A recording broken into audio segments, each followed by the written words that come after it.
शिक्षण महर्षि doctor DY. Patil, BBA CA Arts, Science and Commerce Pune welcomes to online session.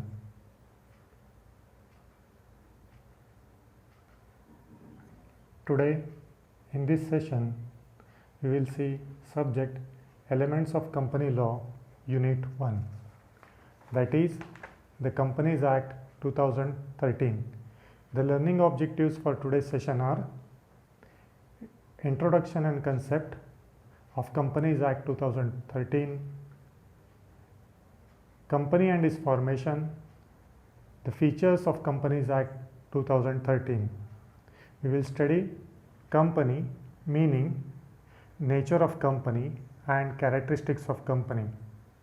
We will also look at the different types of companies, their formation based on the number of members, liability and control. We will see what do you mean by public and private companies, distinction between companies, advantages and disadvantages and their conversion into each other. Also we are going to see what are the different kinds of companies like one person company, charitable company, dormant company, sick company, small company, listed company, foreign company and its business in India. To begin with, we will try to understand what is a company, its nature and characteristics of company. Dear students, as we all know, when people come together, they form a group. This group, when registered under the Companies Act, it becomes a company. In simple words to say, people do come together for a business purpose. They register under the Companies Act and form a company. Again, to go further in detail, we can say that people form a group with an objective, that is to do business. They register to form a company. They also put their capital, that is the funds in the company. This is known as the capital of the company. In return for the capital which they have put in the company, they get shares. And when the company is registered, it gets a name from the Register of Companies. As the name is given to the company, the promoters or the people make the seal, that is the stamp of the company. Thus, a company is formed. According to Professor Hene, a company is an artificial person created by law, having separate entity with a perpetual succession and common seal.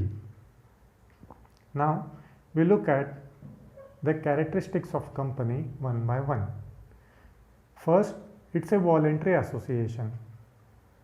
इसका सीधा मतलब है people have come together on their own. Again, try to understand that there should be either two or more persons to come together to form a company. A single person cannot form a company. The minimum number of members required to form a public limited company is 7, while for a private limited company there is a limit of 50 for its maximum limit of 50 for its members. Second feature of company is its incorporation. That means unless and until company is registered, it cannot become a company. In other words, company comes into being when it is registered and recognized by law. This feature of the company is different or distinguishable from a partnership firm. Third feature of a company is it's an artificial person. Students, try to understand that in the eyes of law, there are two types of person. First, a natural person, that is a human being, which can live and breathe, there is life in it. And second, the artificial persons such as companies, firms, institutions and organizations.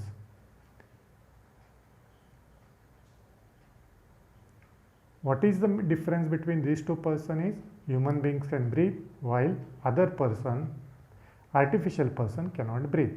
But legally, the artificial person, that is a company, has got its own personality. Like human beings, it can buy, own or sell its property. It can sue others for the enforcement of its rights and likewise be sued by others. The fourth characteristic of the company is it's a separate entity. That means the law recognizes the independent status of the company. A company has got an identity of its own which is different from its members. This implies that the company cannot be held liable for the actions of its members and vice versa. In simple words, to say that company cannot be punished for the wrongdoings of its members or shareholders.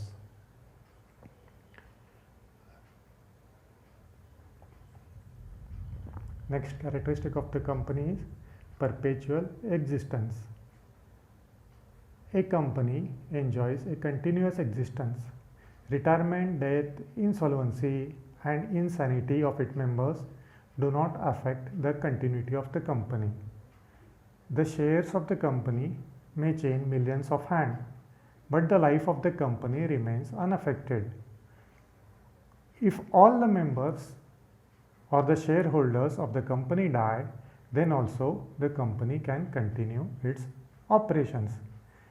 इसका सीधा मतलब ये है कि the shareholders may come and go, the directors may come and go, but the company remains forever, that is अमर है. Next feature of the company is a common seal. As you all know, a company is an artificial person. It cannot sign on its own. So, a seal with the name of the company or a stamp is the substitute for the signature of the company. Any document where the stamp is put or the seal is put by the company is a legal and binding document for the company. Next characteristic of the company is transferability of shares. The capital of the company is contributed by the members and it is divided into shares of predetermined face value. The members of a public company are free to transfer their shares to anyone else without any restriction. It simply means that people can transfer the shares or the capital of the company from one hand to other hand. Next characteristic is limited liability. The liability of the members or the shareholders of the company is limited only to the value of the shares they hold. इसका यह मतलब होता है कि suppose if a company goes into losses, the shareholders cannot be forced to contribute to the loss of the company, or vice versa. Suppose a member or a shareholder of the company has taken some money from the people. Now, people cannot force the shareholder or the company to contribute the money to the people. Next characteristic of the company is diffused ownership. That means that the ownership of a company is scattered over a large number of persons. That is, the shareholders of the company are the real owners of the company. According to the provisions of the Companies Act, a private company can have a maximum of 50 members, while there is no upper limit on the maximum number of members in case of public company. Next characteristic is separation of ownership and management. Though students now try to understand that though shareholders are the actual owners, they do not take an active part in the day-to-day functioning of the company. The company is managed by the elected representatives of the shareholders, that is, the directors of the company, and collectively all these directors are known as the board of directors.